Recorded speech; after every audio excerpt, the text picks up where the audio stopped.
All right, everybody. So, welcome to the Holistic Hub podcast. I am joined today by Dr. Allison Siebecker, who has been nicknamed the Queen of SIBO. I have personally taken her courses and I have just followed along her journey of being able to help others in the chronic SIBO cases and just being able to help people resolve their SIBO. So, thank you so much, Allison, for being with us today. Thank you so much for having me. I'm so excited to chat with you about all things chronic, resistant, tough SIBO cases today and just be able to provide some great insight for those out there that may be struggling with this. So first, I would love to hear what got you started in all of this. Well, I think it's a story that's similar for so many practitioners. It's that I had my own health issues. Also, my family had health issues, but in particular, I had digestive issues ever since I was 5, but I wasn't born with them. And they were so chronic, and I had been trying to figure it out. And like my story is so similar to so many people's, see so many doctors and try like so many treatments and what really felt like everything. and then eventually when I found something that made sense in terms of what was going on, and got some relief with some treatment. And that was basically figuring out that what I had was SIBO, and then the treatments for it helped dramatically. Then that just lit a fire in me to want to help anyone else who'd gone through what I had. Because I think I found out about it, I don't know, I was in my 40s or something, so that's a long time to be suffering. And I had really bad pain that would keep me up at night, really, really affect my life. And so I just, if I could help anyone, spare anyone some of what I went through by sharing information and teaching others, and then they could share information, that's what I wanted to do. So that's really how I got into it. Well, you've done a great job with sharing all the information and the latest up-to-date research on SIBO just with your courses. And I know you promote a lot of these master classes where you're bringing in experts, including yourself, on these different topics. So again, love all the stuff that you have done so far and completely agree. It's getting into the health space. It always seems to just boil down to, okay, it was something that we ourselves had gone through, and then you just want to be able to help other people. So grateful that you're here and being able to share your wisdom today. So maybe we can start with laying the groundwork for small intestinal bacteria overgrowth. So maybe we can talk about what even is SIBO, and then what are the different types and some of the symptoms that are associated with it. Absolutely. So it is sort of similar to what it sounds like. It's an overgrowth of, in terms of its actual name, it's an overgrowth of bacteria. And also now we know archaea, which is a similar organism it's a microorganism similar to bacteria. These overgrow in the small intestine, and actually also now we know large intestine as well. And just wreak a lot of havoc. So there are three types generally, and these are named by the gases that the microorganisms create: hydrogen, methane, and hydrogen sulfide. Humans don't make hydrogen and methane, but humans do make hydrogen sulfide. And the issue is if that gas gets in excess. So the types of SIBO are, the hydrogen SIBO, the hydrogen sulfide SIBO, and then the methane SIBO actually got a new name a few years ago. Now it's called intestinal methanogen overgrowth, or EMO for short. The archaea are also called methanogens. They make the methane gas. And they can overgrow in the small or large intestine, which is why they took the small intestine part out. The hydrogen sulfide type can overgrow in the large intestine also. Now, the symptoms that they give are the classic symptoms of IBS, which is abdominal pain or discomfort, bloating or distension, constipation or diarrhea, or a mixture of the two, excessive burping, farting. There could be nausea, acid reflux, fatigue. Anxiety is also really common. And that's enough already. There could be more, but that's just awful. And we know that the hydrogen and hydrogen sulfide type is associated with diarrhea, and the methane type is associated with constipation. We know that actually methane gas slows the transit in the small and large intestine. So the symptoms do correlate with gases. Actually, there's more and more studies are being done where we're finding out the exact bacteria that are overgrown in each of these types, and they're able to correlate those with symptoms, which is really great work that's going on. Because if you think about it, IBS, we haven't mentioned this yet, but SIBO has been figured out to be the main underlying cause of IBS. And IBS was just this group of symptoms I just mentioned, and no one really knows why you have it. And now we know in a majority of cases, not all, it's SIBO. But all along, no one knew much pathology or what was really happening when people had these symptoms. In the beginning, for so long it was said, oh, it's in your mind, meaning not that you're making it up, but meaning you're stressed, you're nervous, you're anxious. We all know stress can impact any disease, but that isn't the actual cause. So it's been fantastic that concrete pathophysiology has been figured out. Yeah, isn't the statistic like 70 to 80% of IBS cases are actually due to small intestinal bacteria overgrowth causing the symptoms? Yeah, I'd say the most recent studies, I say 60 to 70%. One of the initial studies was 84%. Then when duplication studies were done, I'd say more around like 70%. It's the majority. So pretty incredible. Yeah, that is. So what are some of the more common causes of SIBO? Because I know in your course and some of the topics that you discuss in it are revolving around, there's a lot of different risk factors and potential common causes and even coexisting conditions that can occur alongside SIBO. So what would you say are a few of the more common causes of it? I'd say the most common cause would be food poisoning or acute gastroenteritis that's of a bacterial nature. We can come back to that one if you want, but also adhesions, which are basically scar bands that can form in the abdomen, and then things like diabetes, hypothyroid, which are very common conditions, Ehlers-Danlos syndrome, which is actually not a rare disease. It's not really that uncommon, although many people still don't know about it. Traumatic brain injury, I mean, we've had an epidemic of that. Parkinson's, also medications, like very, very commonly opioids. There's, of course, an epidemic of use of opioids. They can be a cause. Even antibiotics could be a cause. Even parasites could, parasitic infection could be a cause. So that's a lot there already. I mean, and then, endometriosis, that's also common. We could keep going. You could see it's a massive list, and it kind of explains there's so many people with IBS, and 70% of that, it helps explain that. Absolutely. I would love to circle back to the food poisoning piece. So could you explain, because I know that is that the number one cause of SIBO? So yeah. Yeah, could we talk about the mechanism of how that relates to creating that small intestinal bacteria overgrowth? Yeah, I mean, I'm smiling. I shouldn't be smiling on such a topic, right? But I'm smiling because I'm so pleased it's been figured out, right? So that it's like, oh, thank gosh, we can understand this now. So this is the work of Dr. Pimentel and his team. And basically, when someone gets bacterial food poisoning, the most common form of food poisoning is actually viral. And we suspect there could be a relationship here, but the main thing we know is when there's bacterial food poisoning. Also, this goes by the name of stomach flu or traveler's diarrhea. Technically, those could be different, but just nobody really knows unless you get tested in a lab. So which is which. So anyway, the bacteria, the several different bacteria that cause this, they all secrete the same toxin, which is called cytolethal distending toxin. And there's a portion of it, B, that is the issue here. This toxin, we call it CDTB for short. It looks very similar to a protein that lives on our nerve cells in the small intestines, these particular nerve cells.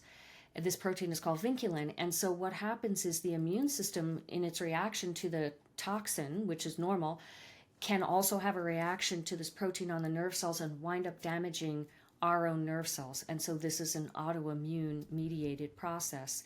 And so by damaging nerve cells, these cells are responsible for a form of peristalsis or movement in the small intestine called the migrating motor complex that happens during fasting. It is called the housekeeper wave, and it's responsible for like cleaning up after a meal. And part of what it does is sweep any bacteria or other microorganisms out of the small intestine down into the large intestine. It clears them away because there's always bacteria coming in, and we have bacteria just living there normally. So it's like making sure things don't overgrow. And it's like the number one body's protection to make sure we don't get overgrowth of microbes in the small intestine. So this movement kind of gets deficient because the nerves are deficient. They can't transmit the signals to make sure the muscles will contract. And so then basically we get stagnation. And then in a moist, warm, dark, stagnant environment, bacteria overgrow. And that's how we get it. So the really interesting thing about this is that for some people, the SIBO or the IBS comes right after a food poisoning, meaning they'll have the symptoms of the food poisoning, and then those symptoms will calm, but they're left with other symptoms, sometimes some of the same, like let's just say if it was diarrhea, and that never goes away.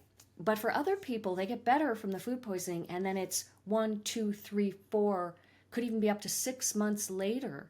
They then have the symptoms, and they are not linking it. Neither are doctors linking it. And that's because for some people, it takes some time for this autoimmune damage to accumulate and the movement to slow down. So we don't have a solution for this at this time. We don't have a cure, but Dr. Pimentel has been working on this for a very long time and is hopeful. We're all hopeful that we'll have a real treatment to stop this autoimmune process and help a majority of people with this condition. Wow, that's such great information. So bringing it back to another one of the more common causes that you discussed was the scar tissue. So what are some mechanisms that somebody may develop scar tissue in the abdominal area that can, again, bind down onto the intestinal walls and create a situation where there's like a backflow or bacteria is unable to flow properly throughout the intestinal walls, right, to be able to actually flush out, and then it builds up, creating that SIBO. So what are some mechanisms that if someone's like, oh, I wonder if that's my root cause, maybe they can link it back to something in their history? Yeah, I mean, exactly as you were just describing, the issue here is more of a partial obstruction where things can't flow, where those bacteria with the housekeeper wave can't get through, and then they're sort of like is an area where they're accumulating because they're backed up. So the most common would be surgery, abdominal surgery. And that is something that I saw a lot of, people who would have surgery for this, that, or the other. And it's natural to form this scar tissue, these adhesions after surgery. And not all adhesions will create SIBO. It depends on where and how they form, and are they creating a partial obstruction to the small intestine. So that's probably the most common. Endometriosis is probably another really, really common way people will develop adhesions if you have that condition.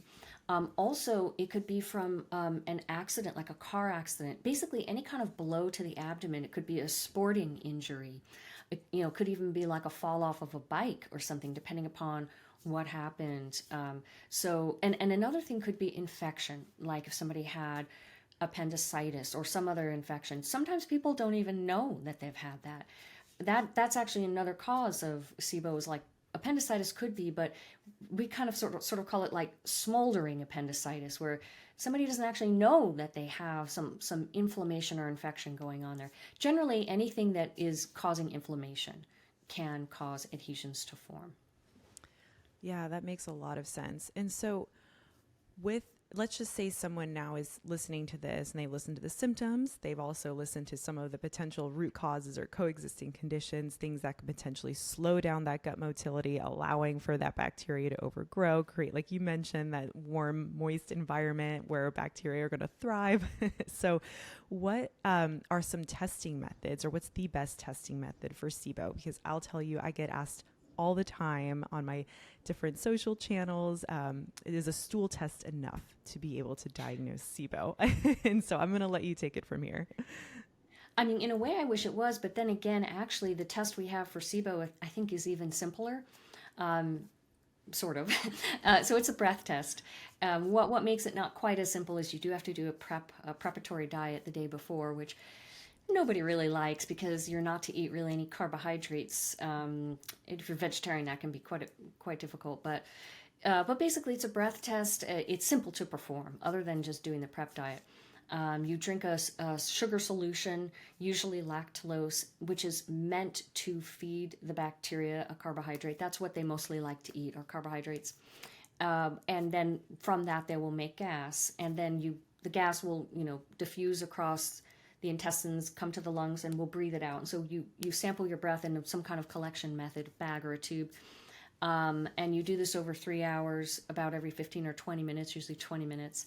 And we graph the gases over time, and we're looking for some gases to go up, being made from them ingesting that sugar. And it's the timing that lets us know, is it small or large intestine. For the hydrogen type of SIBO, we interpret the test within 2 hours, but for the hydrogen sulfide and methane type, we use a whole 3 hours. So my recommendation is a 3-hour lactulose breath test. That's the best. And what would you suggest in terms of lactulose versus glucose as the substrate for testing? Well, we have a problem in the U.S., for anyone listening who's from the U.S., in that lactulose is unfortunately a prescription item. It shouldn't be. It's considered to be a laxative. Of course, we're using a pretty small amount, so I wouldn't be too concerned about that for this test. But that makes access to the test limited, or at times. There are ways people can access the test themselves through like Direct Labs or True Health Labs or Rupa Labs. You might have a Rupa Lab account people can use, and it can be ordered without a prescription. But so therefore, people then want to use glucose, and glucose shows very well in studies.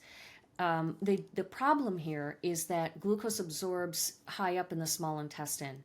And so it's not available for bacteria in the middle or lower parts of the small intestine or in the large intestine to be fermented and make gas out of. So it can lead to a lot of false negatives. And also, it doesn't properly represent how high the gas would go, farther down. And we use that information in the test. We use it to pick our treatment and to understand how many rounds of treatment we're going to need and the whole prognosis.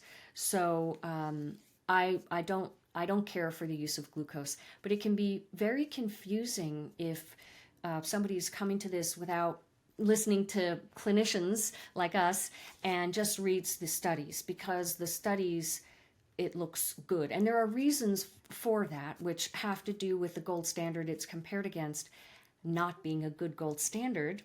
And now finally they've made, Dr. Pimentel and team made advances to make this gold standard better. And now that the gold standard is better, which is, by the way, culture, endoscopy with culture, where you grow out the microbes there.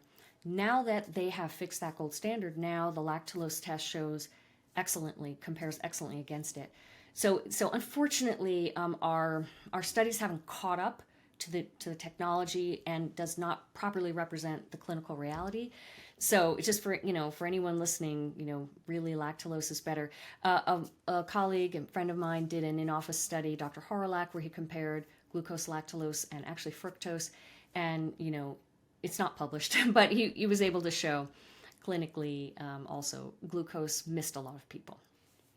That's so good to know, because that's another question that I get asked all the time is glucose versus lactulose, or oftentimes when I see clients for the very first time, a lot of their tests were using glucose. And so even just from my own clinical experience and working with a lot of SIBO clients is seeing the difference when using lactulose versus glucose in terms of what I'm picking up. So yeah, it's also interesting. Like they'll come in with a certain, it only showed this much. Then you do your 3-hour lactulose and you see all this other information. Yeah, it's super interesting. So that's why I'm super glad that we were able to touch on that piece, because I think that it does miss out on a lot of different potential SIBO cases, or how high the gases could potentially be. So yeah, super interesting. So I'd love to then now that we kind of laid the groundwork for what SIBO is, what are some of the symptoms, how to test for it, which is all just super important information for anybody listening, is now turning into what to do in those cases of people that have just been relapsing over and over and over again. I know that the statistic is 2/3 of patients end up relapsing. Is that correct? And so what could be some of the potential reasons why, aside from structural abnormalities? Yeah, well, the real issue here is we have so many underlying causes that cause SIBO that have no cure currently, although many people are working on these things, and that without eliminating these underlying causes, people will continue to generate, their bodies will continue to generate the SIBO. Adhesions actually does have some treatments that can work, but it's just not easy to come by. These are some manual treatments that have been proven, in studies to be able to dissolve adhesions, like with hands-on, in essence, because otherwise you're looking at more surgery, which then can create more adhesions. So it's tough. That's a great example of an underlying cause that could potentially be gotten rid of, but is not easy to get rid of. Like access is not just in your local office, like, your local area for such a thing. So food poisoning would be an example. There's no known cure for that. Endometriosis, scleroderma, we didn't talk about that one. Ehlers-Danlos, these are, ongoing conditions. Diabetes also, all of these can be well controlled, but they are still present. Traumatic brain injury, Parkinson's, immunosuppression, other structural issues. Like inflammatory bowel disease, does not get cured. People live with that. That can cause SIBO through adhesions, through other structural issues, through various means. So that's a pretty good list there of why is it chronic for so many is because the underlying cause is something we can't seem to get rid of. There are other underlying causes that, like we said, like adhesions can be gotten rid of, but might take time. And then you have to identify it. Things like parasites. It's hard to properly identify parasitic infection. We use stool tests. Even functional medicine stool tests are notorious for having a hard time finding parasitic infections. Lyme and co-infections, that can take a year or two to be treated. Not so easy, right? Medications might be an easier one. They could be stopped, but sometimes they can't due to other conditions. So these are the limitations that we face, and why so many people are chronic. Food poisoning is the classic example. So many people have their SIBO from that. There's an ongoing autoimmune process that we don't know how to stop. I'm excited towards the end, I definitely want to be diving into some of these different techniques that we're finding can be really helpful in terms of these cases of people that are chronically relapsing with SIBO, including what you mentioned, some of the manual techniques for dissolving some of the scar tissue. So I can't wait to dive into that with you towards a little bit later. But what would you then recommend? So after doing a SIBO protocol, whether it's 1 month, 2 month, 3 months rounds of doing different SIBO protocols, what are some key things to implement to help in preventing that relapse or preventing that SIBO from returning? The main thing that we do, and this also comes from Dr. Pimentel, he's our lead clinician and researcher, that's why I always refer back to him in this condition, is Prokinetics, which are meant to stimulate that migrating motor complex we mentioned earlier in the small intestine. They're not laxatives. It's something that a lot of people get concerned about, particularly those who have the diarrhea type of SIBO. These are not meant to stimulate a bowel movement. And that makes them a little hard to monitor, because then how do you know it's working? It's not meant to produce a bowel movement. It's meant to stimulate a movement that you would not really ever feel in the small intestine. So the way we know it's working is how often somebody relapses. And if somebody doesn't relapse for a while, like a year, we have certainly the option of taking them off the prokinetic and seeing how they do without it. You can also just not take a prokinetic and see how you do. But so many people are chronic, it's more of the standard of care of treatment to put them on a prokinetic for people who are educated on the subject. So we have pharmaceutical and natural prokinetics, and just briefly, the prokinetics that we tend to use would be prucalopride, which in the U.S. is called Motegrity, low-dose naltrexone LDN. That's not technically a prokinetic, but it's been shown in studies to have prokinetic activity. And then low-dose erythromycin, that's an antibiotic, but at low dose it has a prokinetic effect and is used for like gastroparesis, which is a slow stomach emptying, basically. And then naturally we have ginger root. We have all of these commercial formulas. I call them ginger-containing prokinetic formulas. Companies make with ginger and other supplements and herbs in there. And we also have iberogast and similar items. Iberogast is a 9-herb and now there's a 6-herb version. I've just figured that out on the market that have been studied head to head against pharmaceutical prokinetics, shown to have prokinetic activity. So there are options for people who can't get a prescription, and these are very, very helpful. Once we clear out the bacteria with antibacterials from the small or large intestine, we want to make sure that migrating motor complex is working, and that a person already must have likely had a deficient movement, or they wouldn't have gotten SIBO.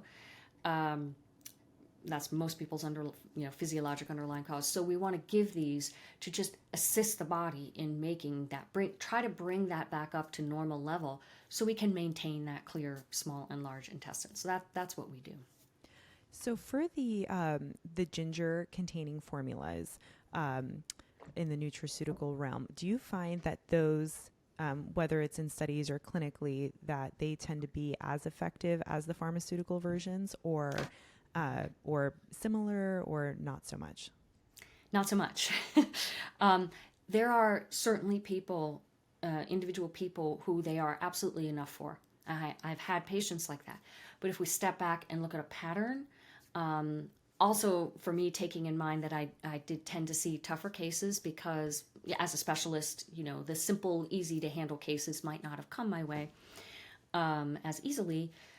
No, the pharmaceutical prokinetics are stronger. They're stronger prokinetics. And so we often have to use those. Oftentimes we have to use more than one, one in the morning, one at night, or 2 at night together. Typically we take these at night before bed, because the migrating motor complex happens when we're fasting. So when we're sleeping, it's a good time to stimulate it. So really, really good point. If somebody, had heard about all of these and is just trying the ginger containing prokinetic formulas, and they're relapsing more often than they would like, it very well may be time to switch over to a pharmaceutical one. And then becomes the problem, can you find a practitioner who understands all this, is educated, and will assist you in getting that? Right, right. And alongside the prokinetics, are there other things that somebody can also implement to kind of support maybe their natural digestive processes, whether it's stomach acid or digestive enzyme support, or even meal spacing? I know that you're a big fan of, again, too, implementing that meal spacing. So maybe we can touch on a few of those also. Yes, That somebody everything can you implement. just said is perfect. So anything that helps basically decontaminate or prevent overgrowth in the small intestine, that would be stomach acid. Many people are low in stomach acid.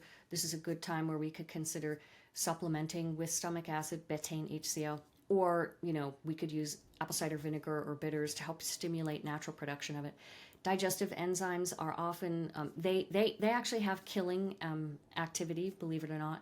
And they're often low when stomach acid is low. We need stomach acid to stimulate the release of enzymes.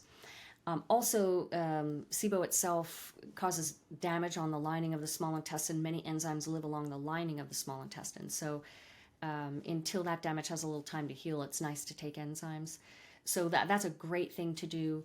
Bile is another thing that we could consider. There are many people that are low in bile. Or they don't release it well. So there are supplements of bile, ox bile basically, that also kills, has a bactericidal effect. So all of these things are components our body. We have many mechanisms to try to keep overgrowth from happening in the small intestine. And the reason why our body has all these is protections is because that's where we digest and absorb our food and our nutrients. So if there were too many bacteria there, they compete for our food, which is the problem in SIBO. So that's why our body keeps all these low. And then, of course, stimulating the motility is excellent.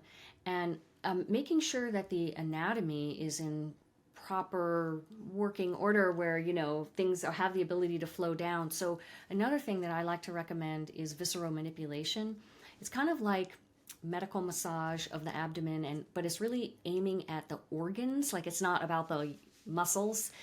And that can actually help with dissolving adhesions. For some therapists are keenly trained on that. Others may not be, but just generally making sure things aren't adhered, like one organ is adhered to another, and that everything is in good working order that way. So that's another thing that I like to recommend. Not everyone necessarily needs it, but one thing I'll say is that I used to only recommend visceral manipulation to my really tough cases, and then it worked very, very well. I think I only had 1 or 2 people that didn't have like a beneficial response. So then I just started recommending it to not tough cases, and it's like it seemed to just help most everybody. And by the way, how you find a therapist is on Upledger or Baral Institute website. Find a practitioner, and then when you look by your region, you look for a VM next to their name. They also have a CS for craniosacral training, VM for visceral manipulation. Oh, I love that you mentioned visceral manipulation. I'm a very big fan of that as well. Kind of going off of visceral manipulation is, this just reminded me of something that I'd love to ask you is about our IC valve and potentially our ileocecal valve. And if in cases of chronic SIBO, does visceral manipulation work in helping to potentially create that situation where it's not as weak and like allowing a backflow of bacteria into the small intestine, or potentially closed to where it's just like allowing bacteria to stay backed up within the small intestine? So I'm just curious your thoughts on that, and if there is anything else that helps with that piece as well.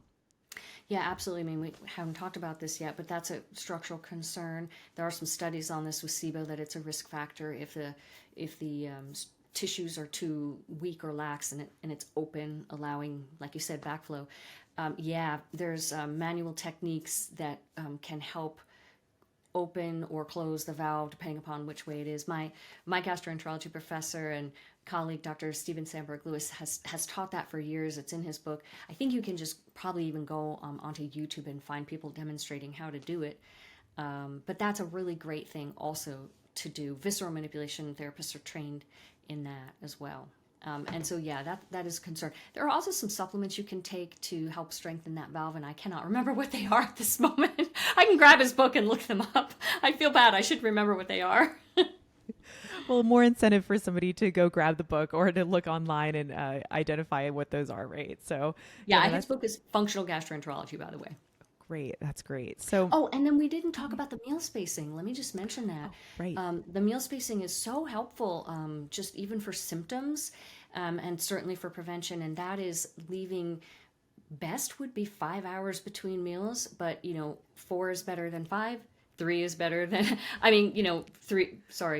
5 is better than 4, 4 is better than 3, but they're all better than nothing, is what I meant to say. So as much time as you can. Some people can't because they have hypoglycemia and various things where they need to eat more often, but it makes a big difference. It just allows the body a chance to have the migrating motor complex happen for whatever amount you have, or if you're taking Prokinetics because they're helping it. If you're consuming any kind of calories between meals, then the body perceives that as a meal, and calories shut the migrating motor complex off. So this sort of gets into the idea of intermittent fasting. And I've seen some people speak about intermittent fasting and say, kind of like the original intermittent fasting was just eating only 3 meals a day and not having constant sips of coffee with milk and sugar throughout the day and snacking constantly, because unfortunately we're also exhausted. So any amount that somebody can do really makes a difference. Yes, absolutely. And then, so you mentioned not snacking and then obviously not having any calories. Are there other things that can also stimulate to the body that we're actually potentially ingesting food, or things like that, like stress maybe, or even like sweeteners or like low calorie drinks or things like that people might think, oh, okay, so maybe I can't have my coffee with cream and sugar, but I could have this flavored water that has some sort of natural or not natural sweetener in it that could potentially also stimulate that we're ingesting a meal. Yes, of course. I know you know all this, which is why you're asking these perfect questions. Yeah. Dr. Pimentel has thought and suggested and stated really that things like stevia, which, we would think that should be fine. They still signal to the brain that something is coming, even though they don't have calories, just because of the sweet taste. So it's a good idea to avoid those non-calorie sweeteners for the meal spacing. Like a flavored seltzer water should be fine. Like black coffee should be okay.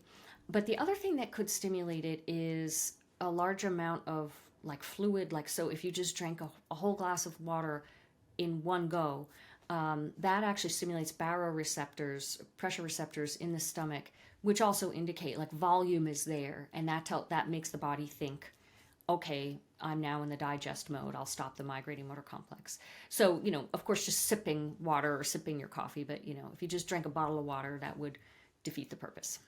Right. Yeah, absolutely. Thank you for mentioning those, because I think that's super important, because I think when we think of fasting, it might not be the same definition to every single person in between each meal, right? So that's good.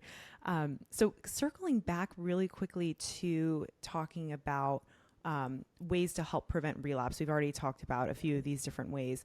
I'm actually curious about biofilm agents, anti-biofilm agents. So yeah, what are your thoughts on that? And if and when that is a good idea to add into somebody's protocol? Right. This is such an interesting one because I think a lot of people wonder, it's a natural thought, if so many people are relapsing, couldn't that just be about a biofilm? And could we also just get a better result when we're treating if we use an antibiofilm? Because, we're breaking apart the biofilm, releasing more bacteria. And we don't really have a clear answer. So two things I can say is that when I had used antibiofilms for like really extensively with my patients, and then also not using them in others. And when I could compare, I saw like no benefit at all in anything I could see. But we think it's because of the type of antibiofilm we were using, which is the standard enzyme-based and EDTA-based antibiofilms. And Dr. Paul Anderson, who is a specialist in antibiofilms, he uses a bismuth-thiol form of antibiofilm. He suggested I switch to that it was more effective.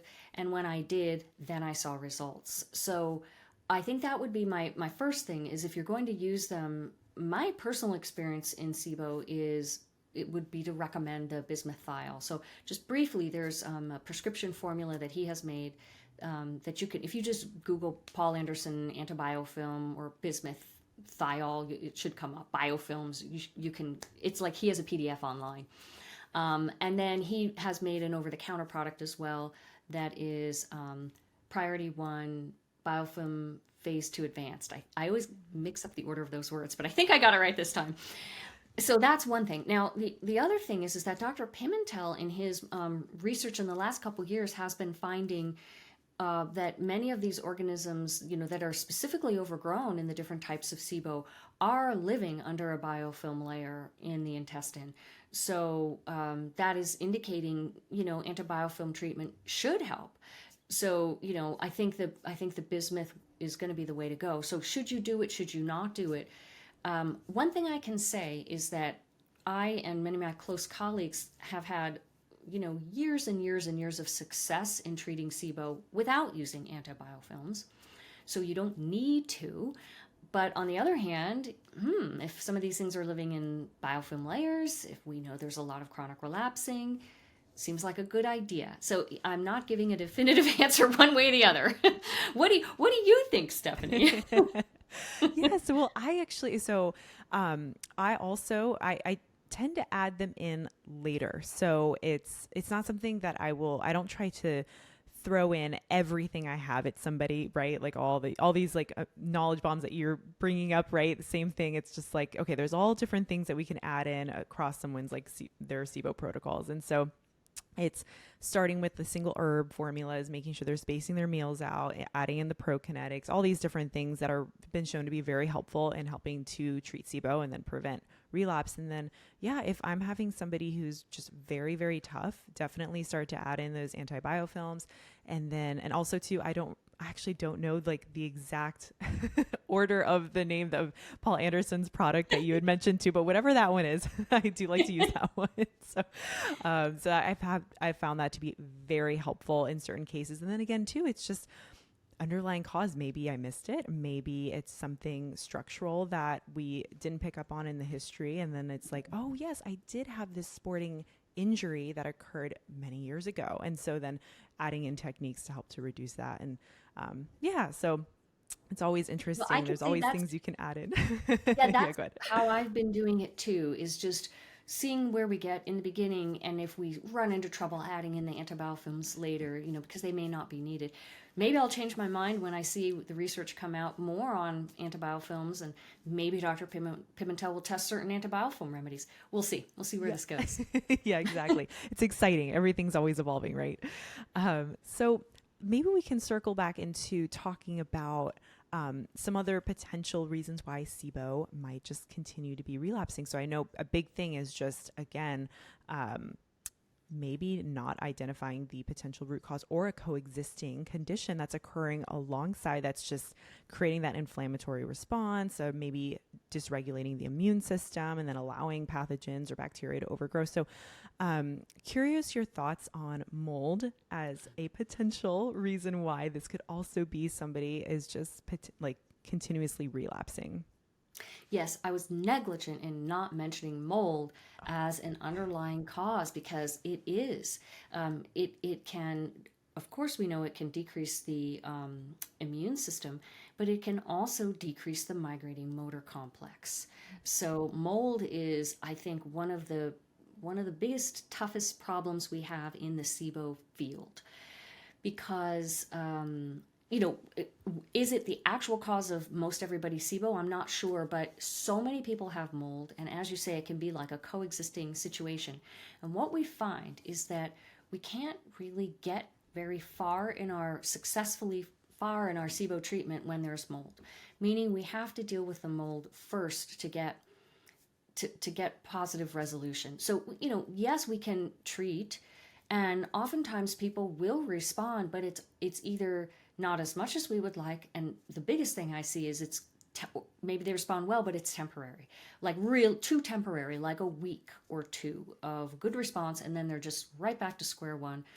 And this is so often due to mold. So, and mold also makes a case very hard to treat, because many people with mold are very sensitive to everything, foods, supplements, medicines. It creates histamine intolerance, or MCAS, and that creates a lot of the sensitivity to supplements and medicines. And so anything we try and give to help them, they often react to and can't tolerate. If we try and give them things for their sensitivity, they often can't handle them. So it's so difficult. Often we have to start with things like activated charcoal, a binder, which just sort of mops up a lot of these metabolites, and just before we can even do treatment. But if they can handle treatment for mold, which usually includes antifungals, then that probably should happen first. It's a really, really big problem in the world of SIBO, and creates really tough cases of SIBO.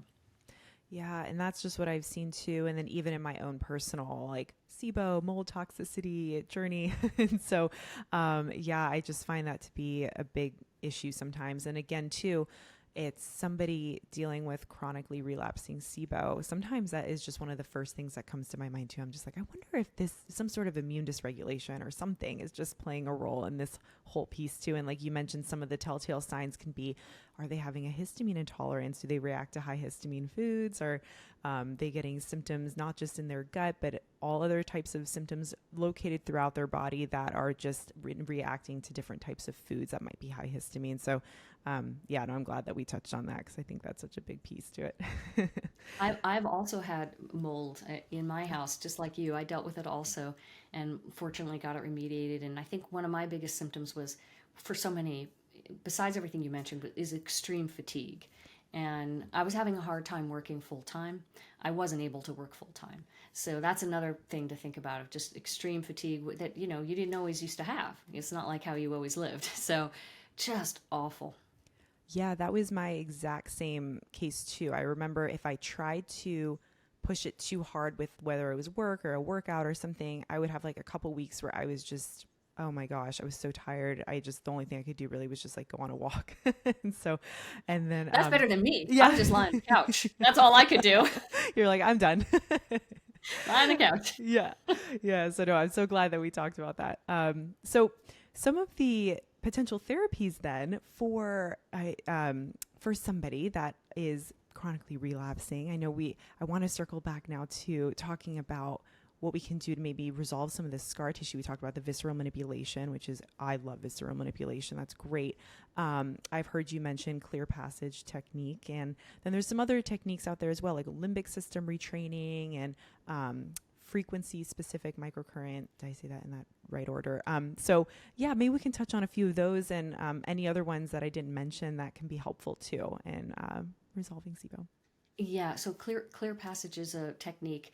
That's the only one I really know of that's like official that has been shown with studies to be able to dissolve adhesions, basically. And so people can just go online to look that up. Fantastic. We've had, it's created by Larry and Belinda Wern, and we've had them give many lectures for us. Really excellent.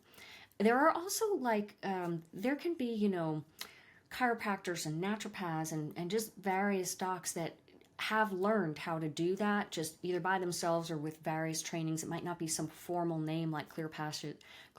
Like, so we have somebody in my town here, excellent doctor, an elder in our profession who knows how to do manual technique for adhesions. For anyone who wants to know, her name is Dr. Heidi Peterson in Portland. But I'm sure areas have people like this. You just have to ask around, call offices, and hey, does anyone know how to do this?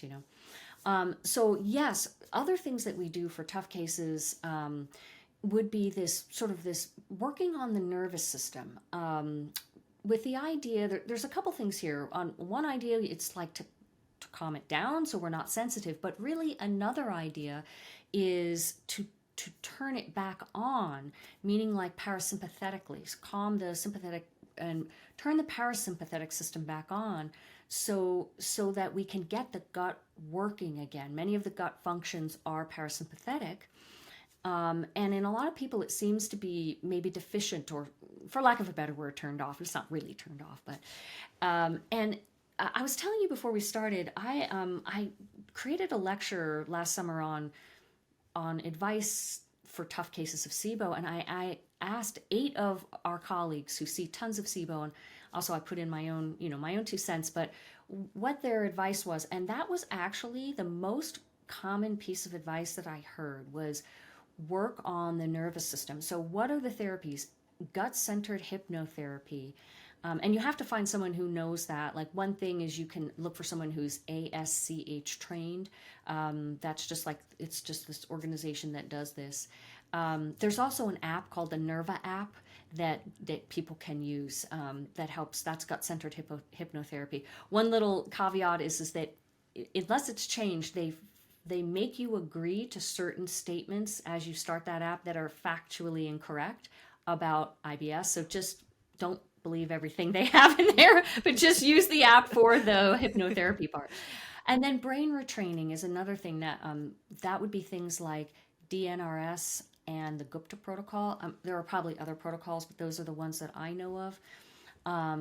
That anyone that I know who's done that has spoken very, very highly of it. Dr. Sandberg Lewis, who I mentioned before, said he's never had anyone say that was a waste of their time. In fact, they said it was extremely helpful. There's also neurofeedback and biofeedback and heart rate variability biofeedback. There's things you can do for vagal toning and stimulation. You can probably just Google that. You'll see all sorts of lists. So those are some of the things. Also, things that work on trauma can also be helpful for anyone who's had PTSD or trauma, like EMDR therapy or EFT, which is tapping. Any of these things that can help. And then you mentioned frequency-specific microcurrent. That's another one. And neural therapy is another one. Neural therapy, I forgot to mention, neural therapy can be used for adhesions. It's an injection technique that can actually help dissolve adhesions. I forgot to mention that. So, and even things like acupuncture, auricular acupuncture. So these are these different methods that are non-oral, like you're not swallowing something that you can then have a histamine reaction to or something, trying to affect health in the body, and the nervous system to calm the sympathetic and increase the parasympathetic. So I cannot even believe how much I heard this from my colleagues. Some years ago, I created a conference called Next Steps for Treating Tough SIBO. And I brought all of these experts who do these things. And I cannot even tell you how pleased I am that that had an effect and that my colleagues started using these things. And now, several years later, they've been using them for years and saying, this really makes a difference. So, because I wasn't sure how much it would make a difference, I put this conference together because I was just desperate to find options for these patients. And this is what I thought could be helpful. So I was really impressed that they were saying this makes a difference, these things.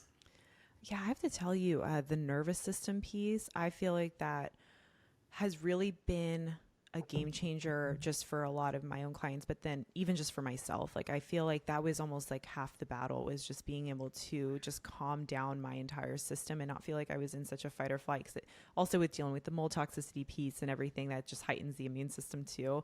So I just felt that was a big piece for me, at least. And I find it really helpful. And again, too, like someone you had mentioned saying, people don't really find it a waste of time once they do it. They get added benefits from it, whether it is helping their SIBO or their gut symptoms or helping other aspects of their life too. And that limbic system retraining piece I find to be really helpful. I'm actually bringing on Ashok Gupta in May. So in about another month and a half, I'll be interviewing him, which I can't wait to talk to him about his whole piece in that as well. So, but that's interesting also. With alongside the scar tissue removal, have you heard of active release technique as a potential? I have heard of that, but I can't speak to it. Okay, I have actually personally experienced it just for myself, but I've sent quite a few clients, like if, because Clear Passage isn't in every state. So I know people have to travel for that. And some people just don't have the means to be able to do that. So I was looking into other options, and active release I find to be very helpful actually for every person that I have sent. So that's just another little piece of information too that maybe you could share with your audience as well, or look into it at least. Yeah. Thank you. Very good. Yeah. So lastly, I would like to touch on retesting. So we talked about testing for SIBO, identifying like what are your numbers in parts per million, what are your dominant gases, but we didn't really touch on when should we retest and when, how often should we be retesting after doing any sort of SIBO protocol? I like to retest when someone is not 80 or 90% better. Really, my goal for SIBO treatment and the outcome I'm looking for is 90% better, because I have found that I can get most people to 90% better when all things are going well. Maybe not in the case of mold, but and when someone would be 80% better, if we did another round of treatment, often they'd get to 90%. And by the way, how is this judged? It's in asking the patient how would they classify themselves, and then maybe also talking together. So when someone's better, I don't necessarily retest because we've achieved what we needed to. I retest because the test gives me information to help me choose treatment and know what is happening, so I know what to do for treatment. So when things are not fully better, I want that information. Because the big thing is that, and I didn't say exactly the timing. I like to test it no longer than 2 weeks. So I like it to be within 2 weeks of finishing the antibacterial treatment, whatever they were on. So a few days after that finishes, a week after. As you're getting towards 2 weeks, that I don't like that as much, because it's very common for people to relapse or backslide at about 2 weeks. That's just a natural time we see as a pattern in even in other situations and diseases where the microbiome and the whatever was going on there comes back in 2 weeks. So I think a few days, a week, 5 days, that sort of thing. It could be the very next day if you wanted it to be. So the thing here with retesting is you don't want to assume that because there are symptoms still there, that the SIBO is still there, because many people have more than one thing wrong with them that can all be generating similar symptoms, and the underlying cause can also generate these symptoms as well. So you do need to know if the SIBO is actually gone. Did your treatment work even though there's symptoms? More often, of course, there'll be the SIBO still there, and then you have the information to know what is going on. You can see, did the treatment I just gave worked to bring down gas? Did it not? What has happened? Have the gases switched? That happens. Are there different gases? We have different pharmaceutical and herbal antibiotics based on each type of gas. Elemental diet, that's our third type of antibacterial treatment. That works on all types of gas, but for the other two, you have to know what gases are there, so you know what agents to use. So that's what I would say. Retesting is extremely important. The unfortunate situation out in general practice for practitioners who haven't had much education on SIBO is they will often not even test, but maybe they'll test once. They'll give rifaximin, which is our main antibiotic. They may not even tailor the treatment to the gas type because they don't know. And then that's it. That's all that happens. I'm giving you this rifaximin. We're done. And there's no follow-up. And that's just so sad. This is a condition that needs often multiple rounds of treatment because it's not a straight-up infection. It's an overgrowth. We have to treat till we get the bacteria to the proper level. And it often takes more than one round. So retesting is crucial. Is it okay to retest once you start the Prokinetic? Because I know it's important to start the Prokinetic once you're done with treatment. So is it okay to retest using the Prokinetic?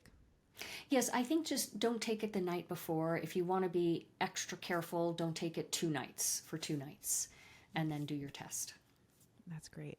Thank you so much for all this amazing information. I know this is going to reach so many people that have been struggling, maybe with just having symptoms of IBS and just that's all they know, and they didn't realize that SIBO could be a potential cause, or somebody that has been relapsing and just unsure of where to turn. So I know this was all such great information for them. So thank you so much. And I always like to just, open the floor to you to just mention where people can find you and maybe what you're up to in the coming months, in the coming years. And yeah.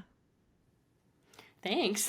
I have a website. You can find me there. Most of my information is at siboinfo.com.